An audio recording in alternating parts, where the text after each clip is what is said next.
So, as you all know, I've been unemployed for the better half of 3 months, almost 3 months. It'll be 3 months on December 19th, and it's like December 15th or something. I don't know. We're just going to keep saying 3 months. So I'm sitting here just thinking about the ebbs and flows, the in and outs of the workforce, my previous work history, and I think to myself, would it be worth it for me to go back to college and get a degree, as they say? Would it be worth it for me to spend the money and spend the time, the 4 to 6 years or however long it's going to take in order to get a certification in a particular job field? Would that be helpful to help me secure a better job in the future? And so basically my thought process in considering would it be worth it for me to go back to school, would it be worth it for me to get a degree, is number one, what type of job would I be looking at? And for the job that I would be looking at, would that require a degree?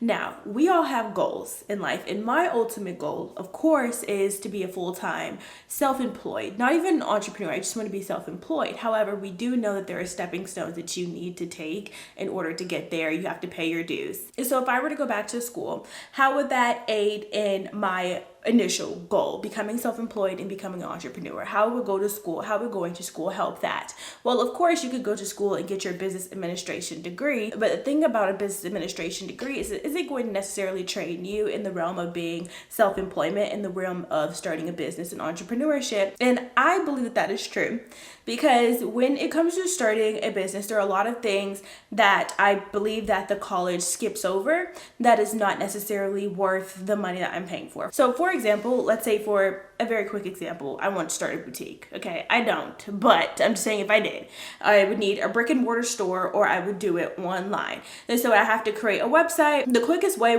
for you to do this would be like a pre-made build your own website that pretty much provides you with everything that you need. All you're doing is essentially picking the colors, picking the fonts, and putting your products on the website. Or you would need to find a storefront, and you would do that by going through the yellow pages, looking on Google for storefronts for rent. All of that is definitely not self-explanatory, and you could go to college to figure out how to do that. However, when you go to college, you're paying money. So if I want to be a good future entrepreneur and I'm evaluating risk and I'm looking at my cost analysis, it wouldn't make sense for me to spend money on something that it's very easy for me to figure out how to do myself. Figuring out how to find a brick and mortar store, I'm pretty sure that there's a YouTube video. And are you seriously saying that a YouTube video is comparable to a college degree? The information is the information. How you figure out how to do it is how you figure out how to do it. It doesn't matter if you went to school, got a degree, and now you have a certificate, or you watched a couple of 10-minute YouTube videos. As long as you get it done, it got done. And if you can get it done without spending a whole bunch of money, why spend the extra money? Who cares about your certification if you got it done? Okay, that's my thought process, right? And so next, after you get your brick and mortar store or your online store, you need vendors. Now, one thing I really did not like when I was enrolled in school was that vendors are so important.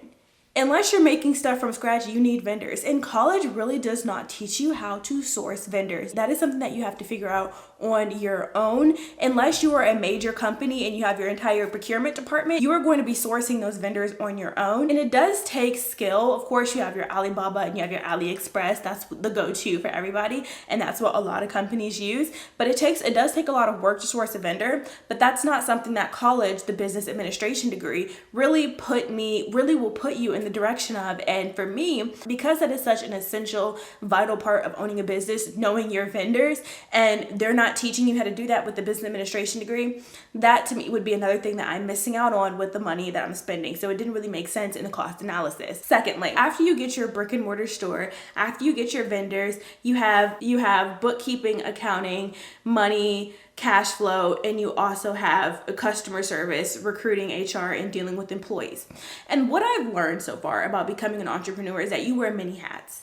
You are the cashier, you are HR, you are an accountant, you are an electrician, you are whatever the business needs you to be until you have enough profit to hire other people to do it. And so you could say, well, you can go get an accounting degree, but what about all the business stuff I would be missing out of? A lot of people don't get an accounting degree with the hopes of being an entrepreneur. They kind of just fall fall into it. They get an accounting degree because they want to be an accountant. So if I need an accountant for my business, that's something that I would outsource, or I would learn how to do myself using a QuickBooks, because my time would be better spent elsewhere than doing the accounting when that's something that I can outsource. And then as far as customer service, you learn customer service by working in customer service. Even if you were to get a degree in customer service, I don't even know if that's a real thing. Communications, I don't know. There, you will learn so much more working 2 months at McDonald's about customer service than you will learn in your 4-year degree program. That's just the truth. And so the business administration degree would not aid, unless you're caught up in the realm of certificates and credentials.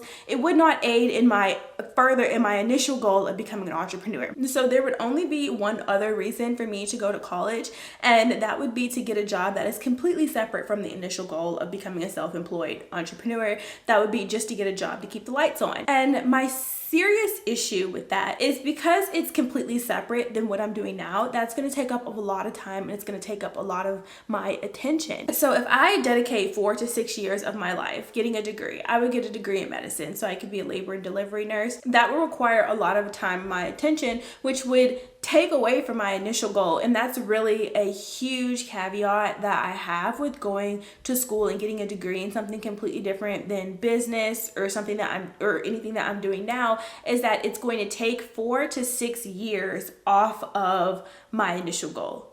I would not be able to focus on both. If anybody has been in college, when I was in college, my goodness, it was very difficult for me to hold a job and go to school. I could not imagine holding a job, going to school, and trying to work towards my own goal of becoming a self-employed entrepreneur. That would be too much, and I'm just very aware of my capabilities. I'm very aware of what I can do, and I know that I would not be able to do those. I would not be able to do everything. Something would have to give, and I would not be able to give up my job because I had to keep the lights on, and I would not be able to give up school because that's the whole point we're here. So I'd have to give up, my own personal fulfillment, my own personal goals for something that I was never planning on doing in the long run. So whenever the question, should I go back to college, comes up, I just ponder. I just think through all of these different things, and then I inevitably always end up coming to the conclusion of, would it be worth your time? Would it be worth your money? If you keep answering no, then it is what it is. So yes, in the meantime, stay strong. Bye guys.